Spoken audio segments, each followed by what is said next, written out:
જુઓ, તમારી માં સવારે નાહીને મંદિરે ચાલી જાય છે અને હું આખો દિવસ ઘરમાં કામ કર્યા રાખું છું. કચરા, પોતા, વાસણ, કપડાં અને રસોઈ બનાવી. હું તો આ ઘરમાં એક નોકરાણી બની ગઈ છું. એટલામાં જ મુન્નાનો રડવાનો અવાજ આવ્યો. અલકા અંદર દોડી ગઈ. ત્યાં સુધીમાં આશાજી મંદિર જવા નીકળી ગયા હતા. આશાજીએ બધું સંભાળી લીધું હતું. આવું પહેલી વાર નથી થયું. રોજે રોજ અલકા આ સમયે બૂમો પાડતી હતી, કારણ કે તે સમયે તેનો દીકરો શરદ પણ ઘરમાં હોય. અલકાએ ઘરનું વાતાવરણ એવું બનાવી દીધું હતું કે તેમાં શાંતિથી જીવી શકાય તેમ નહોતું. આશાજી થોડી શાંતિ મેળવવા મંદિરે જતા હતા, કારણ કે તેમની પાસે બીજી કોઈ એવી જગ્યા નથી કે ત્યાં જઈને પોતાનું મન હળવું કરી શકે. શરદ એક જ દીકરો છે એટલે તેની સાથે રહેવાનું હતું. શરદ પણ તેની પત્નીની હામાં હા પાડ્યા કરતો અને આશાજીની એક પણ વાત સાંભળતો નહીં. દીકરો વહુ બંને તેમની સાથે જરાય સારું વર્તન ન કરતા.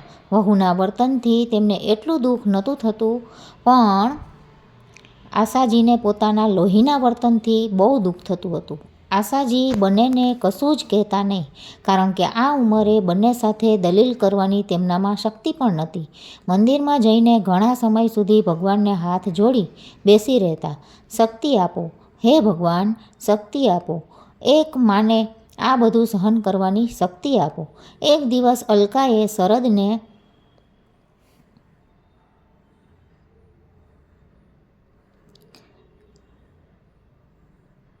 હનીમૂન પર જવા માટે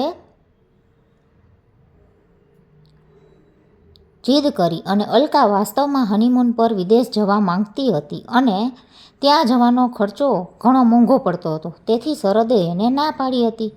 પછી તે ગુસ્સામાં ક્યાંય ગઈ નહીં.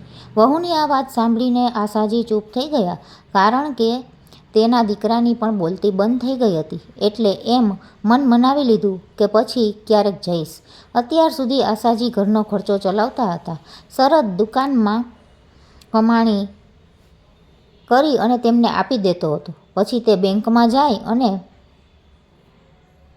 આમાં પણ આશાને તકલીફ હતી. શરદ દુકાનની કમાણી આશાજીના હાથમાં આપતો હતો.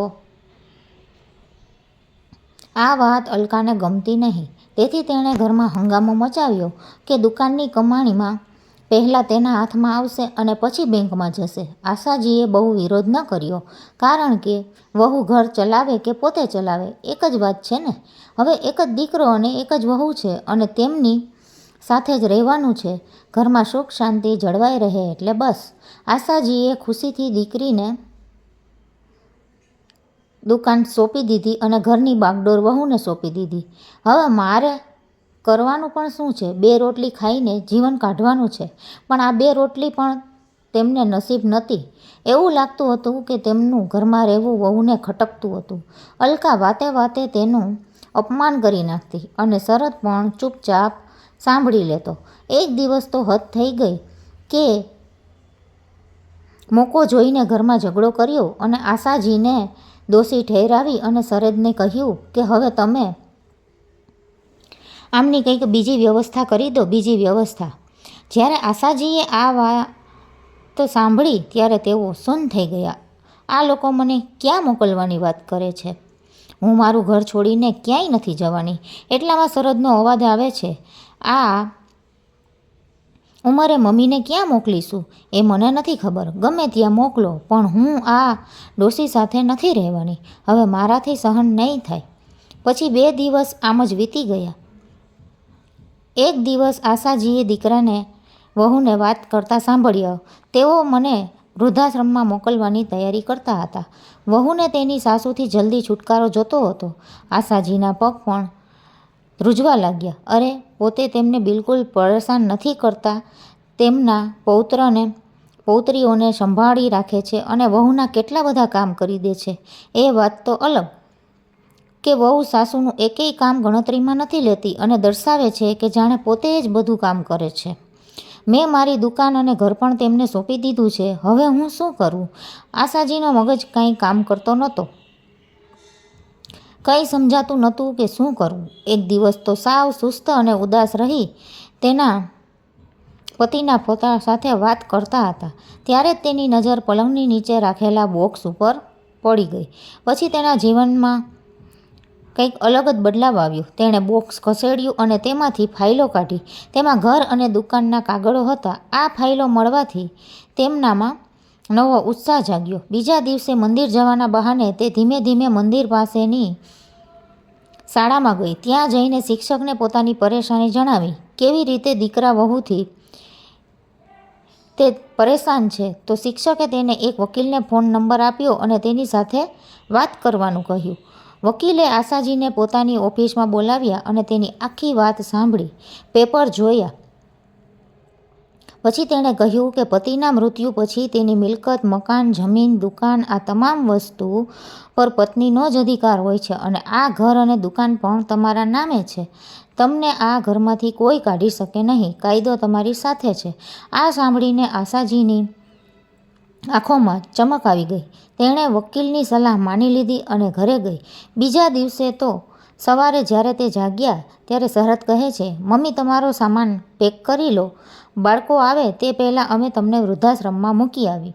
ત્યાં તમે પણ આરામથી રહેજો અને અહીં અમે પણ આરામથી રહીશું. બાળકો કાંઈ પૂછશે તો અમે કહી દઈશું કે દાદીમાં ગામડે રહેવા ગયા છે. પછી જ્યારે થોડા મોટા થશે ત્યારે તમને ભૂલી જશે. આશાજી શાંત ચિત્તે બોલે છે, હા અલકા, હવે આપણે સાથે નહીં રહી શકીએ અને મને પણ બહુ તકલીફ થઈ છે. ખરેખર આ ઘર પણ નાનું પડે છે, પણ મેં એક ઉપાય વિચાર્યો છે જેથી આપણે બધા ખુશ રહી શકીએ. આ કાગળો વાંચો. હું આ ઘર અને દુકાનની માલિક છું. તમે બંને હવે અહીં નહીં રહી શકો. ક્યાંક જઈને ભાડે મોટું ઘર લઈ લો જેથી બાળકોને પણ કોઈ પણ જાતની તકલીફ ના પડે. અને હા, બાળકો માટે એક અલગ મોટો રૂમ રાખજો. હું આ ઘર છોડીને ક્યાંય જઈશ નહીં. પણ હા, હવે તમારે બંનેએ આ ઘર અને દુકાન છોડીને જવું તો પડશે. તું નાનો હતો ત્યારે પણ હું દુકાન સારી રીતે સંભાળતી હતી. શરત તું તારા માટે નવી નોકરી ગોતી લેજે, કારણ કે મેં તારી જગ્યાએ એક નવો છોકરો રાખી લીધો છે જે તારું બધું જ કામકાજ સંભાળી લેશે. આશાજીની હિંમત અને સાહસ જોઈને બંને સ્તબ્ધ થઈ ગયા. તેમને ખબર ન હતી કે મમ્મી તેમને જ ઘરની બહાર કાઢી મૂકશે.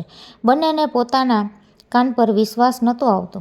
તમે બંને તમારો સામાન બાંધો અને નીકળી જાઓ જેથી હું પણ મારા ઘરમાં આરામથી રહી શકું. મારે રોજ રોજ અપમાન સહન નહીં કરવું પડે અને રોજ વહુના ટોણા પણ સાંભળવા નહીં પડે. અહીં એકલી રહીશ અને બપોરના સમયે દુકાને જઈશ. અને અલકા વહુ, તું શું કહેતી હતી કે મારી નજર તારા બાળકોના ખાવા પર ટકેલી હોય છે? અરે તો શું થઈ ગયું? વૃદ્ધાવસ્થામાં અમને પણ ખાવાની ઈચ્છા થાય છે ને. અને તે મને ક્યારેય પેટ ભરીને ખાવા નથી આપ્યું.